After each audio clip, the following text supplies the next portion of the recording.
Naszych południowych sąsiadów kojarzymy głównie z tradycją ważenia piwa, zabytkami i pięknymi krajobrazami.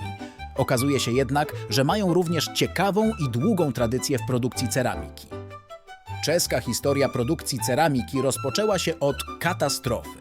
W 1882 roku w czeskim miasteczku Rakownik powódź zalała szyby węglowe należące do Ignacego Fondracka i braci Gutman. To, co mogło się wydawać końcem, stało się jednak początkiem. W hałdach nieużytecznych popowodziowych skał zięć Wądracka, inżynier chemii Jan Stranecki, odkrył bogate złoża łupków iliastych, cennego surowca do produkcji szamotu. Rok 1883 to data narodzin marki Rako. W opuszczonej kopalni Morik uruchomiono pierwszą fabrykę, wyposażoną w kołowy młyn, 5 pras hydraulicznych i 3 piece.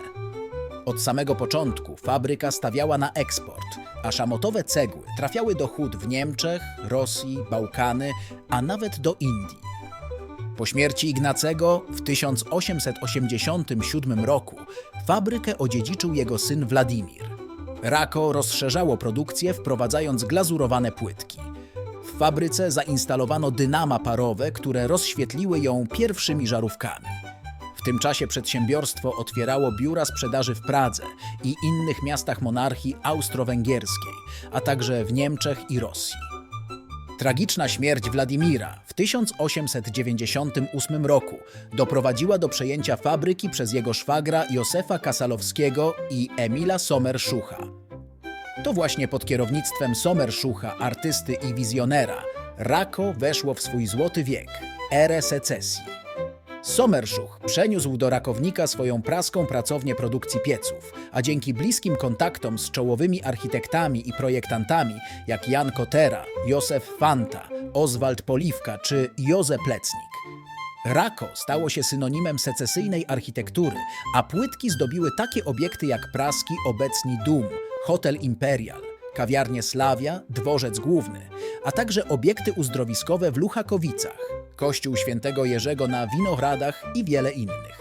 Rako realizowało także indywidualne projekty, jak na przykład fasada Muzeum Wschodnich Czech w Hradcu Králové. W 1904 roku fabryka zdobyła srebrny medal na wystawie w St. Louis, a 2 lata później nagrodę w Mediolanie. O światowej renomie marki świadczy wpis w Księdze Gości z 1901 roku, w którym widnieją nazwiska japońskich kupców. W 1907 Rako zostało kupione przez księcia Jana II z Liechtensteinu. Sommerschuch pozostał dyrektorem, a fabryka nadal się rozwijała. Wybuch I wojny światowej przyniósł jednak trudności, niedobory węgla i problemy z transportem. W 1923 roku zarejestrowano oficjalnie logo, ośmiokąt z wizerunkiem króla Aszurna-Sirpala II, trzymającego ceramiczną misę, zwaną na Bliskim Wschodzie Rako. W obliczu kryzysu książę Liechtensteinu sprzedał firmę bankowi Zivnostenskiemu, który przekształcił ją w spółkę akcyjną.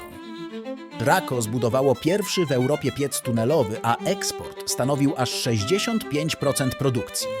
W 1929 roku wybuchł jednak światowy kryzys gospodarczy, który dotknął również przedsiębiorstwo. Aby obniżyć koszty, zmniejszono grubość płytek, a na rynku pojawiły się podróbki o nazwach Roka i Mrako. Rako stało się monopolistą na rynku czechosłowackim, a zatrudnienie w 1938 roku sięgnęło 1400 osób. Płytki Rako zdobiły modernistyczne budynki w całej Czechosłowacji, a także za granicą, od domów jednorodzinnych po wielkie hotele, banki i szpitale. Wybuch II wojny światowej ponownie ograniczył produkcję. W 1943 roku niemiecka armia zmusiła fabrykę do produkcji misek i kubków na maści przeciw wszom. Po wojnie w 1946 roku Rako zostało znacjonalizowane i przekształcone w narodowe przedsiębiorstwo Rakownickie Keramickie Zawody. W 1965 roku Rako wprowadziło nowatorską technologię suszenia rozpyłowego, opartą na procesie produkcji mleka w proszku.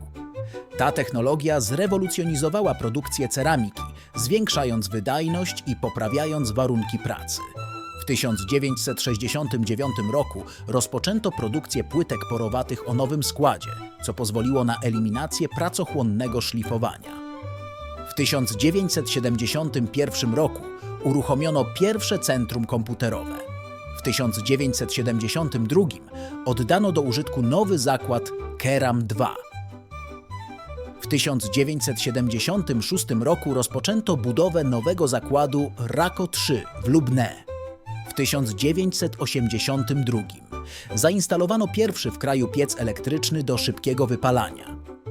Po upadku komunizmu fabryka musiała zmierzyć się z nowymi wyzwaniami, rozpadem dotychczasowych rynków zbytu i konkurencją ze strony zachodnich firm. W 1992 roku rozpoczęto prywatyzację, a w 1994 niemiecka firma Deutsche Steinzeug AG przejęła większość udziałów.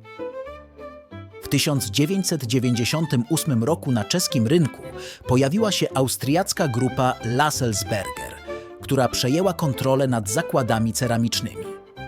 W 2002 roku Lasselsberger stało się właścicielem 100% udziałów Rako. Nastąpiła konsolidacja czeskich zakładów ceramicznych pod wspólną marką, a produkcja została skoncentrowana w Chlumcanach i Lubné. Współczesne Rako to lider w branży ceramicznej w Czechach, kontynuujący ponad 140-letnią tradycję. Firma oferuje szeroką gamę produktów, od płytek ściennych i podłogowych po mozaiki, i eksportuje je na niemal wszystkie kontynenty. Rako stawia na innowacje, jakość i zrównoważony rozwój, a jego historia to dowód na to, że nawet z katastrofy może narodzić się sukces.